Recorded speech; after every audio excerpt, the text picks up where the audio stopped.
Salut les cathos, aujourd'hui nous sommes le 18 août et nous fêtons Sainte Hélène. Sainte Hélène, née vers le milieu du IIIe siècle. Voici ce que dit saint Ambroise. Hélène, première femme de Constance Chlore, qui saignit depuis la couronne impériale, était, paraît-il, une humble fille d'étable. Noble fille d'étable qui sut mettre tant de sollicitude dans la recherche de la crèche sacrée. Noble fille d'étable, à qui fut réservé de connaître l'étable de celui qui guérit les blessures de l'humanité déchue. Noble fille d'étable, qui préféra les abaissements du Christ aux dignités trompeuses du monde.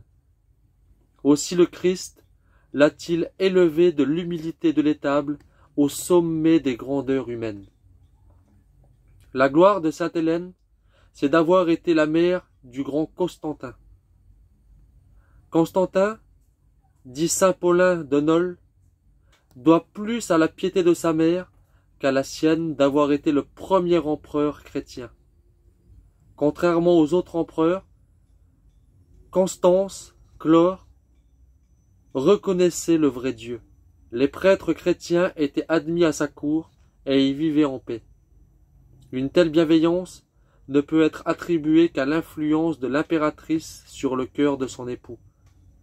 Sainte Hélène a donc joué un grand rôle dans la fin des persécutions, puisqu'elle fut l'épouse et la mère des deux hommes qui, sous son influence, protégèrent le christianisme.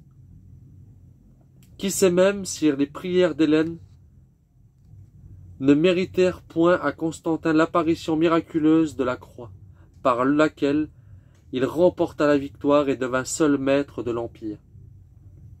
Un autre événement remarquable dans la vie de sainte Hélène, c'est la découverte de la vraie croix du Sauveur, dont l'Église célèbre le souvenir le 3 mai.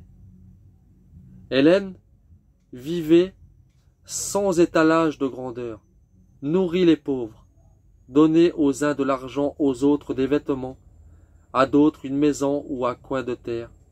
C'était son bonheur. Sa bonté s'étendait aux prisonniers, aux exilés, à tous les malheureux. Le peuple ne pouvait voir sans une joie mêlée de larmes son impératrice venir aux habits simples et communs prendre sa place à l'église dans les rangs des fidèles. Une telle conduite n'a sa source que dans l'Évangile. Hélène eut, avant sa mort, la consolation de voir Constantin, non seulement protecteur de la religion de Jésus-Christ, mais chrétien lui-même. Que Dieu vous bénisse, et à plus les cathos!